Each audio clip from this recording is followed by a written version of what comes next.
Fala aí, meu povo, sejam muito bem-vindos a mais um episódio do Na Mesa. Agora uma edição especial, porque a gente está em meio à nossa conferência global aqui em Joinville. Estamos recebendo gente de todo lugar do Brasil e também do mundo, para juntos esse tempo sermos abastecidos de encorajamento para a missão que Deus nos deu.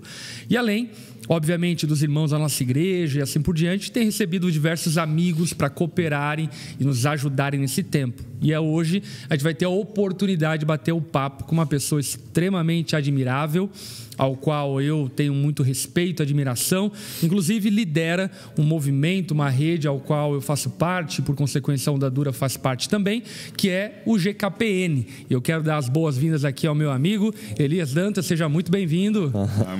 Muito obrigado, é uma alegria estar aqui com vocês todos. Joinville é uma cidade maravilhosa, cara. Caiu do céu por descuido.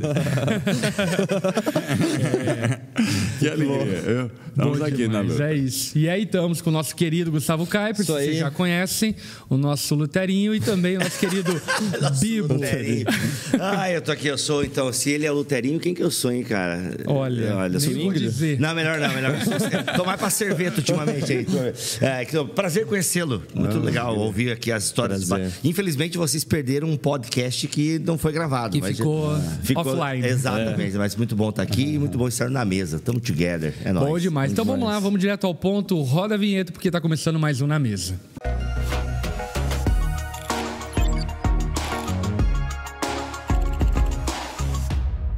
Vamos lá então para conversarmos um pouco com o Elias. Eu acho que é bem importante vocês conhecerem o Elias, o que ele tem feito, um pouco da trajetória dele. Então, de forma breve, vou passar a palavra aqui para o pastor Elias Dantas, doutor Elias Dantas e tantos títulos, enfim. Olha aí, mas o que ele mais gosta é servo, é isso, né? Sobre a sua jornada ministerial e sobre aquilo que você tem hoje sido usado por Deus aí ao redor do mundo.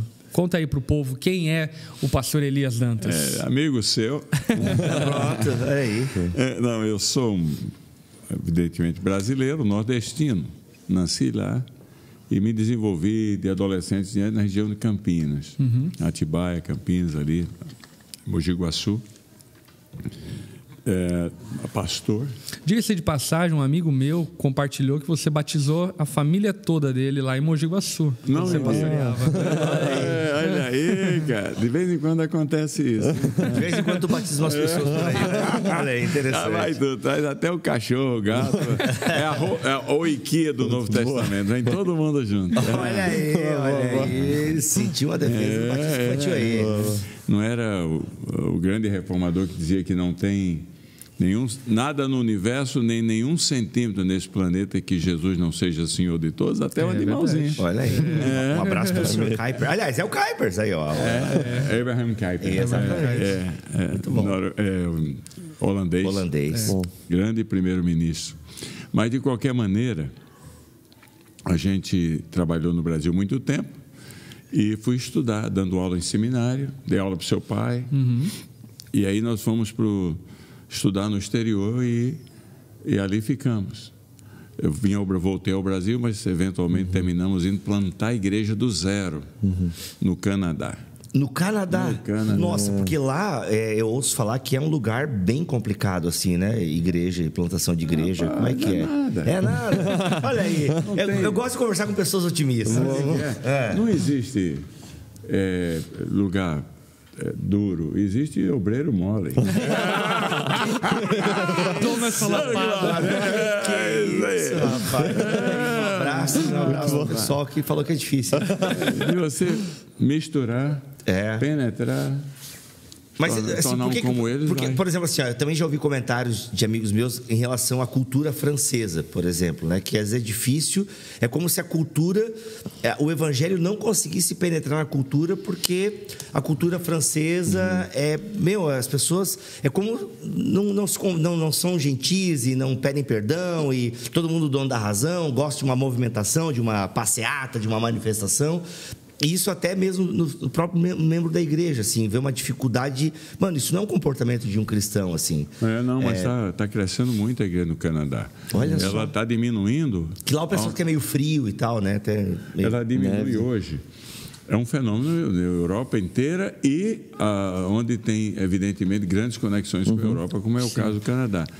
ela perde no tradicional, não estou dizendo igrejas tradicionais, no tradicional, no grupo étnico que forma a maioria e aonde o cristianismo, já, pela graça de Deus, já existe há tanto tempo. Eu não fico falando mal de igreja que está, depois de 1.500 anos, está lá fechada, não, ou tem pouquinha gente. Os caras ficam criticando, falei, daqui a 1.500 anos a gente conversa.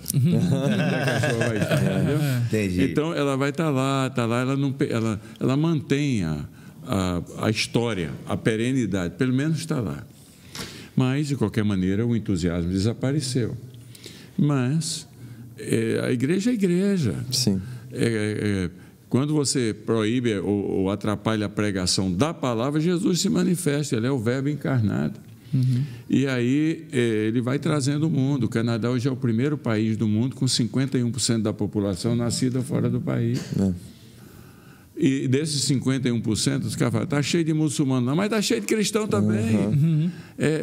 E está cheio de ex-muçulmano convertido. Tem inúmeras igrejas hoje lá no Canadá, em Ontário, em Edmonton e outros lugares, são igrejas pastoreadas até por eles, por Mohammeds. Mohammed, como é o nome do seu pastor? Mohammed. Aleluia, cara. Mas Mohammed é igreja, não é uma mesquita, não, é igreja. É a igreja. Então, Montreal... Olha só. Montreal tem uma igreja chamada Église Lévis, que é uma coisa maravilhosa. Você deve dar uma olhadinha no website dela, você vê que igreja poderosa. E uma coisa boa em Montreal, em Quebec, na província, mas em Montreal em particular, é que nós plantamos igreja lá no Canadá, Vida Nova. E hoje tem várias filhas. E o pastor que me substituiu lá está fazendo um trabalho muito melhor do que eu. Comigo ia ser um problema. Você que era duro. Eu era o duro. Nós plantamos do zero. E está lá. E ele pegou o pouco que tinha e multiplicou. Hoje é uma igreja grande, todo canto. E eu fui a Montreal, respondendo a sua pergunta, para estudar a situação da igreja, como é que poderíamos plantar, porque eu desenhei um projeto para denominação, não foi só para uma igreja, não. Eu disse, aqui precisa de tal, e montamos como parte do objetivo de plantação de igreja. Aí, agora, em Montreal, você não pode vender uma igreja. Isso é um filé mignon. As igrejas, louvado seja Deus pelas igrejas fechando. Que daí elas dão os prédios... Tem que dar, ou dá para ser uma mesquita, ou dá para ser uma sinagoga, ou dá para ser uma agência social. Você paga $1. Nós pagamos $1 por um ótimo templo. Está lotado hoje. Se conseguir um templo desse, eu planto lá no Canadá. Só dá um telefonema. Olha aí. Tem muito brasileiro mesmo. Eu não sei se tem desse percentual de pessoas, que 51% tu falaste, né? Que não são nascidos lá. E se desse percentual, quantos são brasileiros ou latino-americanos? De língua portuguesa, 5% da população canadense. E agora é um pouco menos de 5%. São 500 mil pessoas que falam português. Tem muito asiático lá também, né? No Canadá. É a segunda... Olha, assim, o Canadá chinês, hoje é a primeira língua no país. Prepara o Yudman aí, ó. Prepara o Yudman aí, eu nem sabe assim preparar. É o inglês. Por mais que a turma tenha o complexo de inferioridade lá em Montreal, não tem jeito. É o inglês.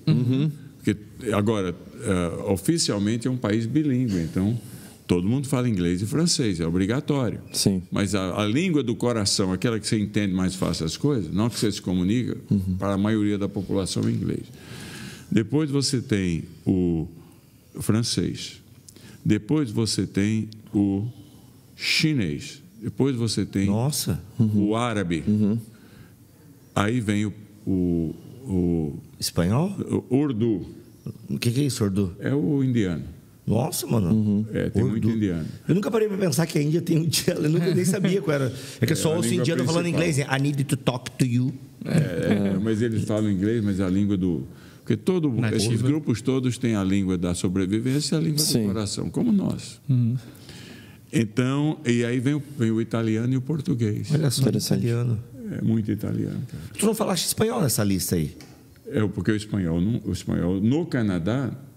Está mais ou menos a 9ª língua. Olha só, interessante. Porque eles estão concentrados em Toronto. Porque é onde tem o melhor clima.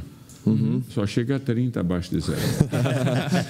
O clima mais ameno. Meu Deus do céu, nossa. Mas então, Elias, aí você plantou a igreja no Canadá. Plantei e a partir no dali... Canadá, e como eu terminei um doutorado, foi tudo plano de Deus, porque sempre é plano de Deus, mas no caso, teve uma tempestade, depois de vários anos no Canadá, teve uma tempestade de neve, uma semana que a temperatura chegou a 43 abaixo de zero. Meu Deus. Isso a temperatura, a sensação térmica... Não, ninguém podia sair de casa por mais de 5 minutos. Morria congelado. Nossa, morria congelado. O dia depois de amanhã. Aí, rapaz, aí eu falei, gente, mas que coisa. Eu comecei a cantar aquela música, eu era feliz e não sabia. Aí, nesse espaço, assim, uma universidade presbiteriana nos Estados Unidos estava precisando de um diretor associado e para coordenar uma escola de missões que eles queriam plantar no Tennessee. Depois eu vim descobrir que foi a universidade que, nos primeiros formados dele, um dos 3 primeiros formados em 1859 veio para o Brasil como missionário. Olha as conexões. E muito alto nível isso aí, a King's University. Não é grande, mas altíssima, caríssima, né? E eu nunca me viram e me chamaram lá. Alguém falou. O seu doutorado foi no Canadá? Não, eu fiz 2, né? Algum deles foi lá. Um doutorado é nos Estados Unidos, o outro em antropologia. Eu comecei no Canadá, na Universidade de Toronto. Um foi no Fuller. Olha aí. Aí me convidaram e eu fui lá, preguei e tal. No final das contas, mudamos para lá. Sim. Mas aí como vão os planos de Deus? Muito racismo, porque eu, um brasileiro, falando com sotaque, nunca perdi o sotaque, falo inglês, todas as esferas, mas tenho muito orgulho do meu sotaque, porque eu não tenho nenhum interesse em perder o sotaque. O sotaque é o nosso charme. Os outros só falam um, só tem um sotaque. Aí havia muito preconceito, porque um doutorado em teologia, cara, com gente com PhD em física nuclear, em microbiologia, e o cara tem que se sujeitar a gente como diretor. Aí eu disse, isso aqui está muito complicado, eu vou fazer um segundo, porque ninguém tem 2 aqui. Então foi naquela... Eu entrei no segundo doutorado por uma necessidade de afirmação, entendeu? Para calar a boca do preconceituoso. Mas Deus usa até isso. Fui aceito na Universidade de Toronto, mas chegou a hora 2 anos depois, a hora do internship. Se eu fosse, eu perderia meu green card. Então, eu negociei para fazer lá na Califórnia. E aí vem o Global Kingdom, já que você perguntou. Porque lá na Califórnia eu precisava sobreviver. Eu procurei uma igreja para ajudar. Precisava de um salário, do ministério. E havia uma igreja procurando um pastor. Aí havia a surpresa. A igreja do Ronald Reagan, presidente Ronald Reagan. Olha aí. É 5 mil membros, 2 mil atores de Hollywood. Nossa. Eu vi que passei lá, admirei, porque é linda a igreja. É em Beverly Hills, no topo. Cinematográfica. Cinematográfica. É em Beverly Hills. É em Bel Air, né? Que é parte da sim. Beverly o Maluco no Pedaço. Aí, é lá. Aí, rapaz, ele estava precisando de um pastor. Aí eu soube que ele estava precisando de um pastor. E lá você não conversa com ninguém, você manda currículo. Aí eu mandei meu currículo, que tinha ótimas referências, e era 10 horas da manhã, eu fui me encontrar com a banca do meu PhD lá no Fuller Institute. E às 2 da tarde eu recebi um telefonema. Era do chefe da comissão de escolha de pastores. Doutor Dantas, você poderia vir hoje à noite? Eu falei, posso não. Mas por que não? Olha como a gente tem... Eu falei, eu não posso, porque eu já comprei passagem de volta para o Tennessee. Ele falou, puxa, meu Deus, hoje, anos depois, eu estou falando com Belé, naquela época, 26 milhões de dólares de orçamento. Olha aí. E falar que eu já tinha gasto 200 dólares. Meu Deus, então tu abriu mão dessa. Aí eles falaram, não se preocupe, nós cuidamos disso. Podemos conversar hoje à noite? Então, eu conversei com eles à noite, aí eles montaram o processo, o due process, como eles dizem em inglês, e de checar a folha corrida sua, da polícia, todo. Ninguém é contratado pastor sem fazer isso. Você tem que mandar pregações suas em inglês, e aí eles têm que marcar um dia Você não vai pregar em igreja. Lá você não prega em igreja. Você só prega em igreja no dia da votação. Olha aí. Aí, porque tem uma comissão que o povo confia, votou, para que eles decidam quem será o recomendado como pastor da igreja. Haviam 60 candidatos. E eu fui colocado na shortlist, 3 candidatos. E aí eles marcaram um dia numa igreja qualquer para pregar. Mas lá na outra costa dos Estados Unidos eles foram para ouvir. Para não ser manipulação de montar uma fita, uma coisa assim. Depois me chamaram os 3 para uma conversa, cada dia num dia, não podia visitar a igreja. Para não fazer aquela campanha, né? Para não influenciar a membresia. E aí, finalmente, chegou na gente. Isso levou 1 mês, 2 meses. Me chamaram, então, para pregar. Aquilo era um momento de ouro lá. Olha aí. Pregar em Belé, nos cultos de Belé. Onde estava lá Morgan Freeman, estava lá Raquel Welch, Britney Spears. Esse povo estava tudo na igreja. E aí, lá vai a gente mandar a brasa. Aí, a comissão sente a igreja. Entendeu? Meu Deus, mano, e o Espírito Santo está nisso aí tudo, né? Está na oração de todo mundo. Né? Tem que estar, né? Porque ele também está na oração, não está só no processo. Né? E na oração do candidato também. Esse aí é o que mais ora, né? Esse é o que mais ora. Mas então, aí veio o convite, uma surpresa, para ser parte dos 7 pastores da igreja, da equipe. Eu não acredito num pastor só, é uma equipe. Eu não cuidava da família de Ronald Reagan, minha área era outra. Qual era a minha área? Belé é uma igreja de milionários, bilionários. Então, tinha 7 indivíduos lá para controlar a chegada de paparazzi. 7 policiais armados. Mas, na verdade, pobre não entrava na igreja. Porque é uma região riquíssima. Não tinha um.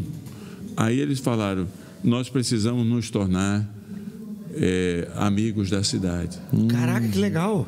Então, sua função você tem 1.200 membros para você trabalhar, diretamente $1.200.000, fora tudo do ministério, um extra, para transformar a cidade, a igreja numa cidade querida da cidade, uma igreja querida.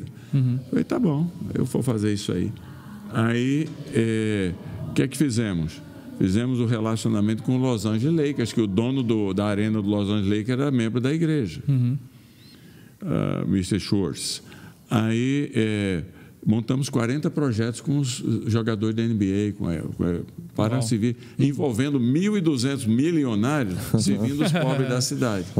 Tínhamos o dia de fazer o bem e tal. Isso tudo levou a um reconhecimento muito grande da igreja na cidade, ao ponto de que, quando eu saía, comuniquei que ia sair, o Los Angeles Lakers falou que minha secretária pediu para ir lá e me deu uma cadeira naquela primeira, $3.000 aquela cadeira. E no intervalo, para a nação inteira, me chamou na frente. Que legal. E agradeceu, me deu uma placa. Que legal. E sabe o que é que eles puseram lá? Dr. Elias Dantas, Belé, Presbyterian Church, defensor dos pobres de Los Angeles. Isso é uma honra que eu carrego comigo para sempre. Que legal. Isso foi quanto tempo isso daí? Foi 2007. Olha só que legal. Aí, ainda encontra na Google, lá no Google você põe lá. Aí, eu pensei, olha, o topo da pirâmide é um lugar onde o ar é rarefeito. Você fica muito sozinho, porque, de repente, você é procurado para tudo, para todos, por todos, e todo mundo querendo alguma coisa de você, e você não tem amigos. Será que tem uma necessidade de uma rede de amizade? Aí eu participava do grupo planejador de Lausanne, e havia um amigo meu lá que eu admirei muito, Samer Maurício, pastor do Cairo, da igreja presbiteriana, que são 11 mil membros no centro do Cairo. E eu disse, vou lá no Samer, ver se ele quer topar, fazer parte de uma rede onde não se fala em dinheiro, não tem a diretoria, não eleja ninguém, não tem ficha de inscrição, não tem conta bancária, não tem website, mas tem a gente.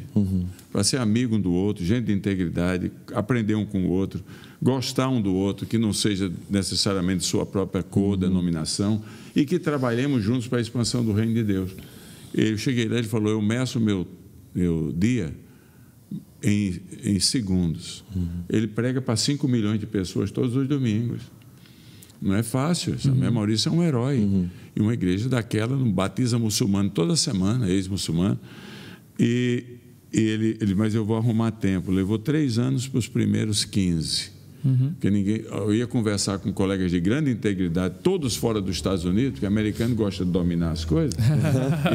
Aí eu ia conversar, os caras já perguntavam, quem manda lá? É você o presidente? Eu falei, sou presidente de nada. Eu sou o fundador, o facilitador. E orçamento não tinha. Levou 15 aceitaram e vieram. Pastor de grandíssimas igrejas, mas gente boa. Depois dele não segura mais, são 90 mil pastores. 90 mil pastores. Mas hoje não é mais pastor. Não tem nem esse tanto de igreja grande no mundo. Porque é só 1,5% de igrejas no mundo que tem acima de 1.000 membros. Legal falar sobre isso, hein? Eu acho que esse dado ele é interessante porque às vezes a gente cria muito essa ideia de que igreja de sucesso é uma igreja grande e muitos pastores, às vezes, de igrejas menores acabam tendo a visão de ministério afetada porque acham que não, a igreja grande é a igreja que deu certo, é a igreja de sucesso. Se o cristianismo fosse depender das grandes igrejas para ser uma religião poderosa, estava falido. Dos 2,5 bilhões de cristãos no mundo, só 75 milhões estão em igrejas acima de 1.000 membros. Interessante. Uau. Eu fui um colega da rede, não vou dar o nome que você conhece. Eu fui lá, a igreja na cidade dele tem 90 mil evangélicos. Eu fui lá e senti ele meio jactancioso. Eu perguntei, a primeira vez que eu ia lá, segunda vez, eu falei, mas quantos membros tem sua igreja? Ele falou, 9 mil. Falei, tem alguma outra grande igreja aqui nessa cidade? Ele falou, não, é tudo igrejinha, pequenininha. Eu senti... Uma igrejinha, Aí né? eu falei, mas você é um fracasso mesmo, hein? Aí ele falou, mas por que você está falando isso, Eli? Eu falei, você já pensou que tem 90 mil evangélicos na cidade, você só tem 9 mil? Que fracasso, cara. Você constrói... Você só tem o que você tem, porque tem 81 mil... pessoas de pequenas igrejas que desenvolveram uma credibilidade na cidade. Você tem que dar muitas graças a Deus pelas pequenas igrejas. Muito legal, muito legal. É a perspectiva. A igreja grande existe para abençoar, primeiro para ser o porta-voz, porque quando dá crise a turma vai para Jerusalém. E segundo, para ser uma fonte de bênção para as outras menores. Ela não existe para destruir as menores. Sim. Mas hoje a rede está aí. No mundo inteiro, aí virou marketplace, virou jovens, e hoje tem qualquer tamanho de igreja e missionários. Porque nós estamos trabalhando com 60 mil missionários e um projeto de revitalização de igreja de 1 milhão de igrejas. Uau! Mas é para 10 anos, no momento estamos com 55 mil. 30 mil no Brasil. Até, inclusive, o GKPN tem também esse braço com empresários, que é muito legal. Homens e mulheres comenta um pouco sobre isso, isso é bem legal. Esse braço com os empresários. Mas é por pedido dos pastores. Porque lá em Seul, quando a gente reuniu no 3º ano, 84 pastores, com a média de tamanho de 15 mil membros na igreja, eu perguntei para eles, se essa rede vai ser boa para vocês, era o 3º ano, nós estamos com 17 anos, se essa vai ser boa para vocês, quais são as áreas do seu ministério que você mais precisa de ajuda? Porque nós somos essencialmente uma rede de pastores, é orgânica, não é de igreja. Tem 106 mil igrejas, mas por quê? É como aqui, a tua e as filhas tuas, está lá. Mas, na verdade, você é o membro dela, entendeu? Aí eles falaram, tem 2 áreas na intimidade de um grupo de amigos, que nós não sabemos o que fazer mais. Primeiro, homens e mulheres bem-sucedidos. A gente não sabe como tratar com multimilionários e bilionários. Nem eles sabem como tratar com a gente. E, segundo lugar, jovens. Porque a igreja envelhece com o pastor. Eu não sei quanto tempo vocês estão aqui, mas se vocês estiverem aqui há 10 anos, estão 10 anos mais velhos. É um trabalho hercúleo. Olha, falando bonito, hein? Essa é bonita. Um trabalho de Hércules é manter a jovialidade da igreja. Então, ele fala, nós perdemos, e vai perder mesmo o contato da comunicação. Você tem o contato da afeição, da admiração, da inspiração, mas da comunicação, eventualmente, você perde. Você tem que passar para outro que se comunica, intermediário. Está olhando para o futuro próprio. Pro próprio. Ele que é responsável para a revitalização. E depois de alguns anos, você vai descobrir que quem está com você é quem está com você. Mas a nova geração vai lhe abraçar, vai dizer, oi, pastor, mas você não afeta mais a vida da pessoa. Interessante. Aí nós montamos o Marketplace. E aí aprendi uma coisa muito dura, porque as igrejas não entendem isso. Se você quiser, eu dou a lição que eu aprendi, como mexer com homens e mulheres do Marketplace. Me dá essa lição. Porque tem 3 níveis. Nós temos vários bilionários. O PIB do Global Kingdom de Marketplace é 80 bilhões de dólares. É igual ao PIB do Quênia. É grande, muito recurso. Então, um deles um dia me chamou para ir lá. Eu ia na Escócia.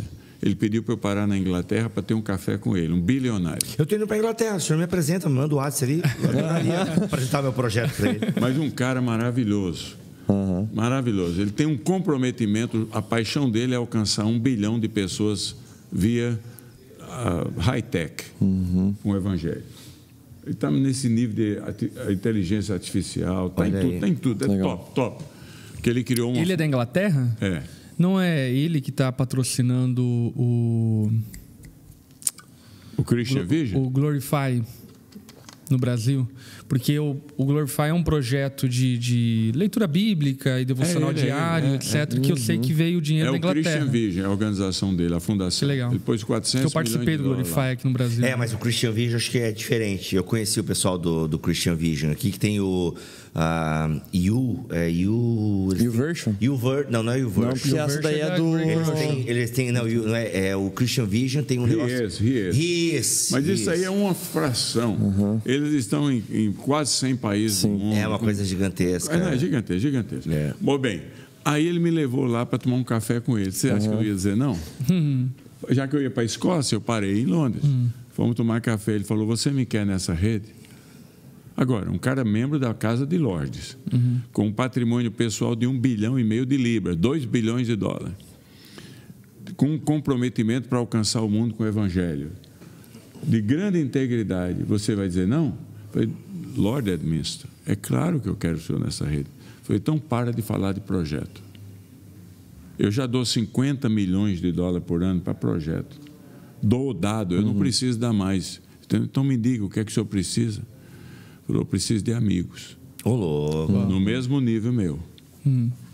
Aí eu aprendi, eu falei, não se fala mais de projeto aqui. Ele falou, se a gente for amigo, nós vamos fazer muita coisa junto. Legal. Então eu aprendi a lição. Lição número 1. Como a igreja trabalha com o Marketplace? Tem 3 níveis. No nível, a maioria das igrejas do Brasil, 90%, digamos, quase a totalidade, trabalha no nível 1 e 2. Então, que níveis são esses? O primeiro nível é o incubador, onde a igreja se torna incubadora, motivadora, treinadora, para pessoas começarem seu próprio negócio. Então, é o que eles fazem, eles põem junto e tem interesse evangelístico local. Eles colocam lá, faz um jantar, bota os empresários da igreja junto, traz amigos empresários, gente que está começando e põe alguém mais bem sucedido para falar. Não é isso que acontece? É uma pegada meio Adonep, me lembrei da Adonep. Mas é o que a igreja faz hoje. Aí tem um segundo nível que algumas igrejas já estão fazendo, é parceria. Isso é para pessoas de nível médio. 100 empregados, 200 empregados, empresas de tamanho médio, 300 empregados, aonde a igreja trabalha com a turma em termos de parceria, vai montar uma construção em algum lugar, uma escola, tal. Essa turma vai, porque eles são o porte médio do Marketplace tem uma cabeça de gerente, entendeu? Então o gerente sobrevive com o projeto. É o pessoal que ainda está naquele nível. E aí a igreja pode... O cara pode ser membro da igreja e dar o dízimo lá que não mata a igreja. Faz bem a igreja. E trabalha junto no extra. Mas tem um nível que as igrejas não sabem como trabalhar, nem eles sabem como trabalhar com a igreja. Que é o nível que o cara tem aí. Nós temos na rede gente que tem 230 mil empregados. Nossa. Se esse cara desse o dízimo na igreja, matava a igreja. Era tanto dinheiro que matava a igreja. Mas descobri que no nível A, eles são motivados, todo mundo é motivado por paixão. Porque eles podem fazer com a igreja ou sem a igreja. Na verdade, eles são maiores do que a igreja, não são maiores do que a igreja, mas são maiores do que a igreja. Que é a igreja local. Que é aquela denominação, né? E como na rede todo mundo, para ser membro, tem que ser parte de uma igreja local, então ali você tem uma área de satisfação. Sim. Então criamos, porque nesse terceiro nível 3, digamos que você tem uma empresa que venha, o dono venha começar a frequentar a tua igreja, seja a maior empresa da cidade. Você mata aquele cara na igreja se você puser a ele reunindo com a incubadora. Ele vai lá para inspirar a incubadora. Você mata se você puser ele na comissão de projeto da igreja. Porque ele não tem mais cabeça para aquilo, ele está no outro nível. Você ganha se você compartilhar a visão. É um parceiro de paixão. Legal. De paixão. Então, nós pusemos junto a paixão. Nós criamos, as Nações Unidas lançou a Agenda Milênio, nós adotamos a Agenda Milênio. Estamos agora com a Associação de Apoio à Agricultura. Eu estou indo para Uganda agora. Uganda, o Quênia, a Etiópia, com homens e mulheres cuja paixão, entre todos da rede, são muito recursos, e cuja paixão, por exemplo, nós estamos com o maior produtor de soja do mundo, que é brasileiro, que é do Grupo Bom Futuro. O doutor Cabreira, ministro da Agricultura, que é amigo meu de 40 anos, está nesse grupo aí, 60 empresários canadenses de Edmonton. Nós vamos lá, não é para jogar dinheiro. A Uganda tem o único país da África que não tem 1 centímetro de deserto. E tem um lago, que é o Lago Vitória, de 140 quilômetros de comprimento, no pedaço de Uganda. Não falta água, rio. E o povo ainda usa burro, cavalo e touro. Boi. Então tem fome. E uma população cuja média de idade é de 19 anos para baixo. Meu Deus. Então, agora descobrimos lá na rede, que tem um irmão que tem uma fundação sul-africana muito grande, a Pretórios, que ele dá 4 milhões de pratos de comida por dia na África. Por dia. 4 milhões? E isso é uma monstruosidade. É nesse nível, estou falando desse nível. É até difícil a gente imaginar. E ele tem uma fazenda de 1.000 alqueires na fronteira com a Sudão do Sul, onde cria o país mais novo do mundo, que é 98% cristão e super infeliz, porque não tem recurso natural nenhum, não tem nada. Faz fronteira com Uganda. E a Ototo, que é uma igreja que os pastores são da rede, tem uma escola de agronomia a quilômetros de distância dessa fazenda, a nível técnico. Então, aí o que é que acontece? A associação desse top, esses são os que têm paixão por agricultura, que tem os paixão por educação, por saúde, por mulheres e crianças abusadas, é a agenda do milênio. E mais plantio de igreja, evangelismo e formação de líderes. Isso é coisa de crente. Aí eles vão lá, não é dinheiro. Dinheiro corrompe. O Stanley, que é o cientista da Embrapa, que coordena os 7 centros de pesquisa com a Hightech, é da rede. Então, ele falou, conta com os 7 centros de pesquisa da Embrapa nisso aí, porque não é uma associação cristã. É a Associação de Apoio à Agricultura. Só que o Conselho Deliberativo e a diretoria tem que ser membro do Global Kingdom, não precisa dizer mais nada. Olha aí. Entendeu? E a Embrapa é uma referência, né? Eu falo bem da Embrapa. A Embrapa é uma parada brasileira que é da orgulho. Você já pensou, você pegar a redenção que é nisso aí? Então, o pessoal do Bom Futuro falou, nós mandamos 2 agrônomos de graça ficar 1 ano lá trabalhando com as comunidades, ensinando. No final, a gente dá lá alguns tratores.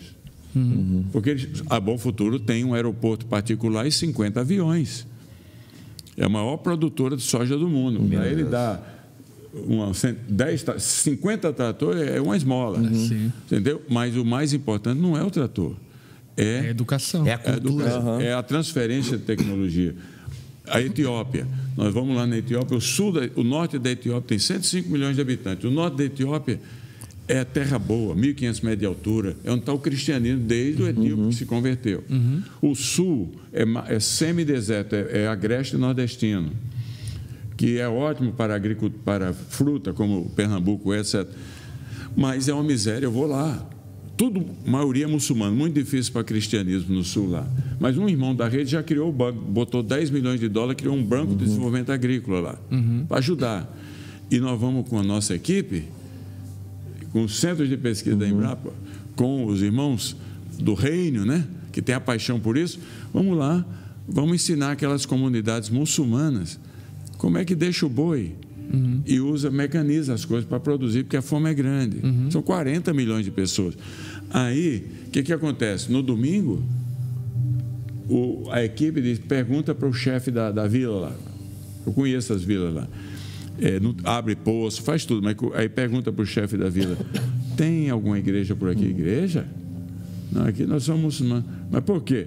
Não é porque nós somos cristãos. Ninguém mata. Porque o cara já está fazendo bem, já virou amigo. O evangelho é o respeito. Não é uma maravilha? É uma maravilha. Isso é a rede hoje. Sim. Que coisa incrível. Maravilhoso.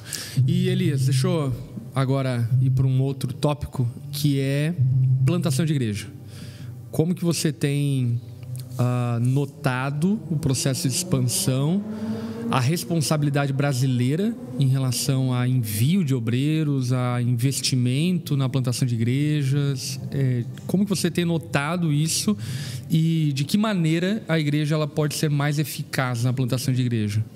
Olha, plantação de igreja é uma necessidade de qualquer cidade. É muito difícil ter uma cidade como Monte Verde de Minas, que foi fundada pelos batistas e quase não tem não crente lá, entendeu? É muito difícil. Em geral, não tem lugar. Joinville está... o cara diz assim, tem igreja. Se você não tiver uma igreja o suficiente para 20% da população frequentar, num domingo, você precisa plantar a igreja. Então, praticamente não tem. Se você somar os bancos disponíveis, você não chega a 20% em canto nenhum. Porque é considerado evangelizado uma cidade quando você alcança 20% da população.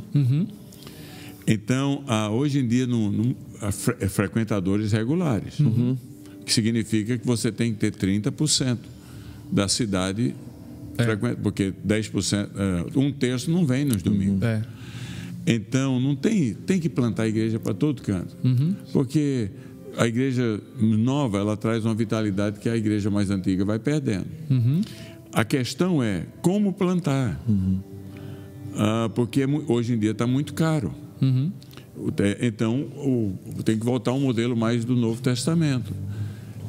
Como é que você planta uma igreja por muito pouco investimento? Você tem que começar seus pequenos grupos, cara. Ou então você muda a colônia, como o Eibe fez lá em São Paulo. Mudou 60 famílias de Fortaleza e de São Paulo. No dia seguinte tinha uma igreja. Mas ele não começou a igreja, levou 2 anos. Ele reunia-se como aquele grupo, mas não publicamente. Porque ele queria penetrar como o fermento. E trazer os de lá. Hoje tem milhares de pessoas. Mas ele não gastou praticamente nada. Pastor... Não, mas tem outros modelos que eu liguei. Desculpa, mas pode então falar primeiro que eu faço. Então você tem isso aí, esse é o modelo. O modelo de você nunca envia uma pessoa só, a não ser em casos excepcionalíssimos, porque não é modelo bíblico. No mínimo 2 em 2. Paulo levava com ele Silas, depois acrescentou Áquila, acrescentou Priscila, Epafrodito, ele foi acrescentando, porque o desencorajamento pode ser grande. E o desalinhamento também. O desalinhamento. Porque uma das dificuldades que nós enfrentamos como igreja, eu acho que passa por aí. A gente enviar plantadores meio de forma heróica, no sentido de carregar a visão, carregar a cultura, carregar a confessionalidade, assim por diante. Mas, dado o momento, acho que a solidão, e não por falta de acompanhamento institucional, mas a solidão local mesmo, fez com que alguns se perdessem no meio do caminho do projeto que foi oferecido, da missão que foi oferecida, né? Isso é muito comum. A crítica a brasileiros é essa. No mundo, em todo mundo. Que é ótimo no ímpeto e na criatividade e horrível na manutenção da espiritualidade, que vai muito sozinho. Então, o modelo de equipe. Não temos não precisa preocupar em plantar 100 igrejas lá fora. Sim. É melhor começar solidamente com 1 ou 2 e a coisa vai se criar um modelo. Segundo modelo importante, considerar unir-se com outras igrejas. Se o propósito é a glória de Deus, não precisa ser uma cópia da nossa igreja lá. Une. Lá na nossa rede, por exemplo, em Singapura, tem uma igreja que é bem sucedida, que é a combinação de uma igreja metodista da Malásia, pentecostal do Quênia e singapurense, porque é a população que tem lá. Se uniram e o reino está avançando. Concordam no básico e vai mandando o brado, vai crescendo. E então, o terceiro é fruto de pesquisa. E o máximo possível não seja um gueto. Tem que fazer boas pesquisas, tem que mandar gente que fale a língua, não precisa ter pressa de nada. O cristianismo tem 813 mil missionários transculturais, consumindo 14 bilhões de dólares por ano. Metade estão frustrados.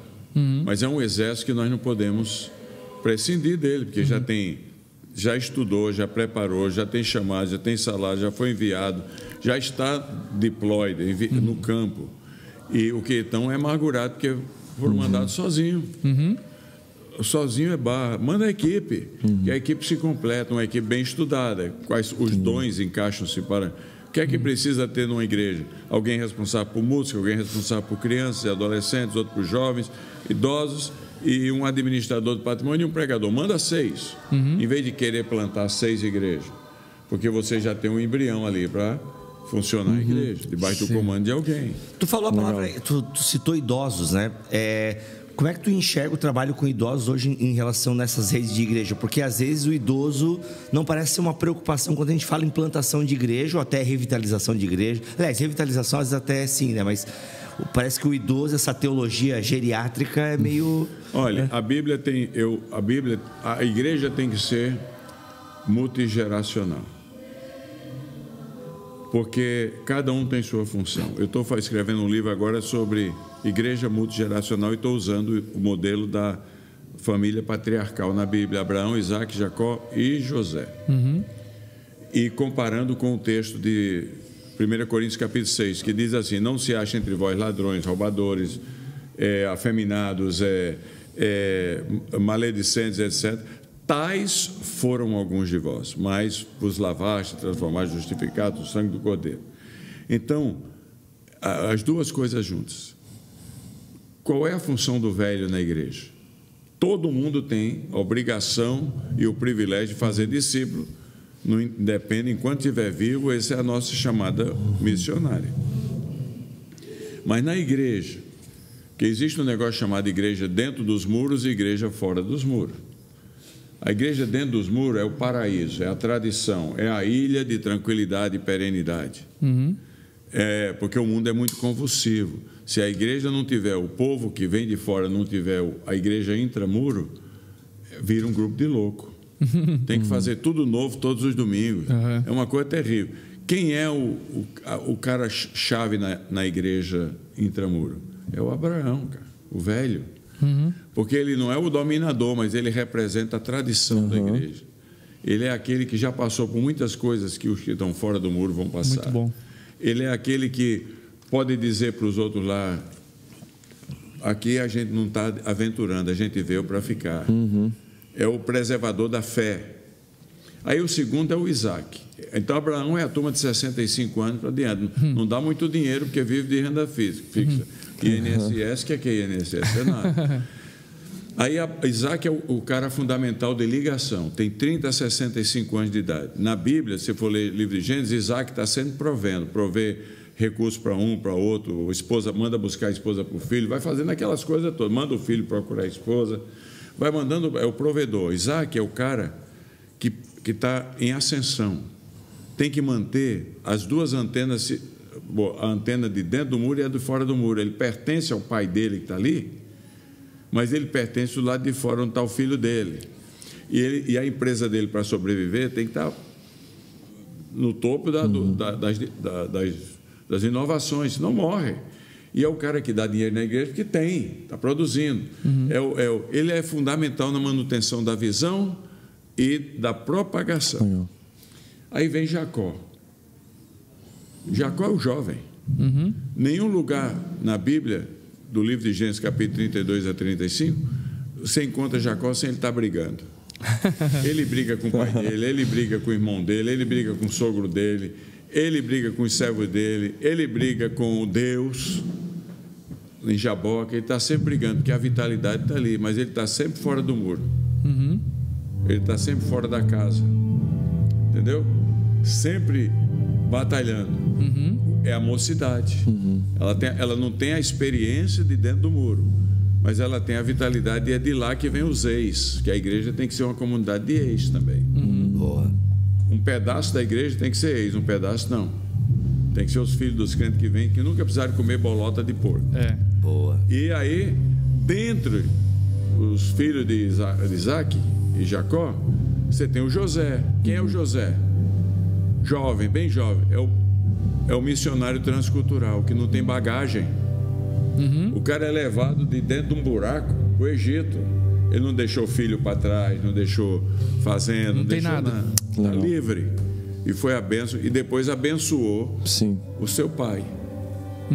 Quando o pai já fazia parte da geração dentro da casa, já ancião. Não é interessante? Muito. Então, uma igreja que você for e que não tem pai, filho, Espírito Santo tem que ter, mas que é só um tipo, ela está capenga. Sim. Ela está capenga. Nós temos que ter os cabelos brancos na igreja e os cabelos sem ser branco. E os bebês. Por que a igreja tem que excluir só ser um tipo de gente? Maravilha. Bom, mas quer perguntar alguma coisa, Caio? Gostaria sim, A gente já vai caminhando para o fim, não porque o papo não esteja bom, né? Mas porque a gente tem que acabar. Porque a banda está ensaiando e está vazando aqui tudo no nosso áudio. Eu gostaria sim, é óbvio que a postura aqui é mais de ouvir mesmo, porque, até porque enfim, tem o José não tem muito aqui, o que contribuir diante dessa experiência e tudo mais. Que é esse, cara? Mas é bênção demais. Mas, enfim, pastor, o que eu gostaria de perguntar uma das áreas que eu tenho hoje trabalhado e envolvido na liderança aqui na igreja é com relação ao que nós chamamos de onda dura online. Então, nós como igreja, nós temos promovido um braço de missão e plantação de igreja e pastoreio a pessoas que estão espalhadas pelo mundo todo. E se encontram em duas situações, né? Ou pessoas que são como ovelhas sem pastor, né? E estão, enfim, desamparadas, não encontraram um ponto de conexão ainda no seu contexto. E a gente vai, então, com o pastoreio nesse sentido, né? Com o cuidado. Mas também, por outro lado, pessoas que têm esse desejo da plantação da igreja, de levar a igreja para o seu contexto, enfim. Só que, meio a isso, surgem desafios da própria cultura, né? Porque eu vejo uma necessidade, às vezes, imediatista, né? Que as pessoas gostariam de ter. E, tipo assim, não, a gente quer começar uma igreja e vamos ter uma igreja, que isso surja o mais rápido possível, né? Isso, óbvio, parte de um sentimento muito bom das pessoas de querer ter a igreja no local, né? Mas algo que você falou, e que é a minha pergunta, eu gostaria de ouvir você discorrendo um pouco sobre isso, como que a gente conversa tecnologia hoje, que nos possibilita, enfim, permear o mundo todo, né? Porque se eu penso, por exemplo, no apóstolo Paulo, que enviava cartas de exortação, ensino, correção para igrejas à distância, eu vejo que a gente também usa-se hoje da internet, deve usar da internet para promover isso também e, enfim, usar isso como um recurso de proporção e promoção do evangelho, né? Ainda que, se olhando por algumas perspectivas, se pense em limitações, que isso também implica, né?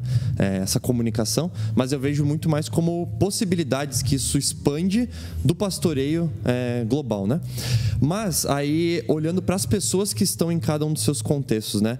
Como que a gente pode, enfim, aproveitar melhor a tecnologia para a plantação de igreja e como que a gente pode, nas pessoas que estão espalhadas pelo mundo, trabalhar melhor essa cultura de que, olha, eu sou um discípulo, que devo fazer discípulos, e a partir disso vai surgir aqui uma comunidade, enfim, sem tanto ter a ânsia do logo me conectar a alguma outra coisa aqui ou não. Ou, enfim, também pode ser que seja uma verdade isso, mas... Tecnologia, Covid mostrou que você pode ser Jerusalém, Judéia e Samaria e confins da terra na sala de visita da sua casa. É isso aí. Não tem jeito. Tá certo? A visão linear da missão, ela ainda existe, mas ela deu lugar para a visão globalizada da missão. Foi lá na igreja do Andrew Owen, lá na Escócia, que é uma igreja da rede, ele é da rede, tem 800 igrejas, a rede dele lá. Nenhuma é muito grande, a maior tem 800 pessoas, mas a multidão é grande. E quando começou o Covid, tinha um membro da igreja que era de Bulgária. E pediu para ele: pastor, eu estou incomodado, eu posso usar os recursos tecnológicos da igreja para começar uma devocional em búlgaro? É o meu povo. O pastor falou: pode. Esse moço começou, 2 anos depois, quando terminou o Covid, tinha 24 mil convertidos na Bulgária. Meu Deus! Aí estava a igreja lá ou não estava? Bom, no sentido de seguidores de Cristo, o povo se converteu. Mas no sentido que a teologia define a igreja, não. Você tem que pensar nisso aí. Mas eu já chego nela. Legal. Por enquanto é só, na minha opinião, ele usou a tecnologia. Dias atrás, um pessoal amigo meu mandou-me pregando em árabe. Eu não falo árabe, mas eles estão com a inteligência artificial. Você pode pregar em qualquer língua do mundo. É impressionante. Entendeu? É um recurso maravilhoso. Você manda a brasa. É você pregando. O tom é você pregando, é o seu texto. Sim. Você só precisa ter um bom leitor que fale a língua para corrigir os problemas, né? Mas, então, tem muito agregado à tecnologia hoje. É uma loucura. Nós vivemos num tempo... Ninguém vem mais à igreja hoje, por exemplo, praticamente, sem antes checar a internet e ver o que é que tem lá. É o cartão de visita, né? Os sites da igreja não pode ser para crente. Tem que ser para não crente, porque o crente não checa o site da igreja, vem na igreja. Tem que ser tudo lá. E tudo, olha o que nós estamos tendo aqui. Sim. Então, esse é um lado. O outro lado é a igreja. A pergunta mais importante é: qual é a natureza? O que é uma igreja? Os reformadores definiram a igreja. Bom, a igreja, historicamente, é definida teologicamente em 4 coisas. Como é que você sabe que você tem uma igreja? Quando ela é apostólica, quando ela é santa, quando ela é católica, apostólica, romana, quando ela é universal. Eu ouvi que você católica, católica, universal. E quando ela é igreja católica, apostólica, santa, e quando ela é una. É o credo. É o credo. Então, quando ela se entende como parte de um todo. Isso é a igreja cristã no mundo inteiro. Os reformadores vieram e criaram 3 marcas, porque os pilares estão lá. Sim. Ninguém pode afetar isso aí. Então, as 3 marcas são verdadeira pregação do Evangelho, que uma igreja online tem, claro. Verdadeira ministração dos sacramentos, que uma igreja online pode fazer. Por que tem que ser presencial? Autoriza o cara a batizar lá, ele está sob delegação. O que ela não tem é verdadeira aplicação da disciplina, que é bíblica. Então, a verdadeira... Agora, Calvino escreveu as Institutas, são 4 volumes, 756 páginas.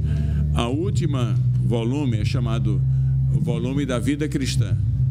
É todo enfatizado na disciplina. Para Calvino, que é o pai da mentalidade reformada no geral, a disciplina cristã não é corretiva apenas, no sentido de punitiva. Ela é corretiva no sentido da ministração dos dons. Entendeu? Então, quando ele fala em disciplina cristã, porque isso reformadores é que puseram isso aí, não está falando de dar um couro na pessoa que peca, está falando em ajudar a pessoa a pôr a vida em ordem. Formação, né? Formação. Quem é que faz isso? É o corpo. Muito bom. É a multiplicidade dos dons, é a ministração dos dons que só tem no presencial. Senão fica difícil você ficar imaginando, quer seja o presencial aqui na grande igreja ou num pequeno grupo. Mas aí eu tenho a resposta para isso, que é qual? Você promove um grupo e dá ferramentas digitais, mas o grupo é presencial. Virou igreja. Virou igreja. E aí o que é que meu amigo fez, o Andrew Owen? Sabe o que é que ele fez? terminou o Covid, 24 mil pessoas que chamavam ele de pastor. E que ele nem sabia que existia. Então ele mandou os missionários da igreja dele para a Bulgária. E aí criou os que eles chamam de clusters, os blocos de pequenos grupos. Organizou o pessoal, porque sabia pela mídia onde estava todo mundo, organizou os grupos e agora, de repente, ele quase que tem a maior denominação da Bulgária. Que legal. Mas ele precisou mandar o obreiro e organizar para poder ter a administração dos dons. Senão você cria um crente deformado. Tanto que não sei se daria para dizer pré-requisitos, mas um dos quesitos que a gente coloca junto, né, é de que aquela pessoa que foi alcançada e deseja se tornar um membro, ela então se comprometa a desenvolver um grupo pequeno ou a participar. Óbvio, a gente vai preparar e instrumentalizar ela a isso, né? Mas a gente sonha que essa pessoa em algum momento viva um grupo pequeno. É uma coisa boa. Se você tem um país aí qualquer que você tem 15 pessoas, uma vez, um ano qualquer, no começo, planeja uma viagem e vai conhecer aqueles 15 e cria uma identidade. Porque nada como um abraço, nada como calor. Não deixe de congregar como é costume de alguns. É isso. E é o desejo de Paulo, né, de visitar. Vai rodar o mundo, hein, Kuipers? E é o desejo de Paulo, né, de visitar, de estar junto, de compartilhar aquilo que por carta ele instruiu, mas estar junto, edificando e sendo edificado, né? Uma igreja que não usar os recursos da tecnologia, ela depois não vai ter nem jovem na igreja. É isso, gente. Bom demais. Poderia ficar aqui o dia todo conversando, mas tem que acabar, até porque daqui a pouco a gente já começa a conferência e temos que almoçar. Temos que almoçar, hein? Mas queria agradecer demais, pastor Elias Dantas, você é uma bênção e de fato, como eu falei ontem, né, você faz parte da história da minha família, professor do meu pai, hoje a gente está vinculado ao GKPN também, que é uma grande honra e certamente o Senhor vai te usar ainda muito no nosso meio e tantos outros lugares como tem usado. Uma última pergunta, o que é GKPN que você está falando aí? GKPN. O pessoal que está ouvindo não sabe o que é. Fala para nós aí.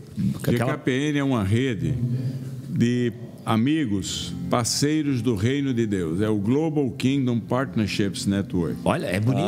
Eu não consegui decorar isso ainda. GKPN. Pronto. Mas é isso aí, meu povo. Bom demais. Deixa o teu like, compartilha esse conteúdo. Que Deus abençoe a sua vida. Tchau, tchau, gente. Amém.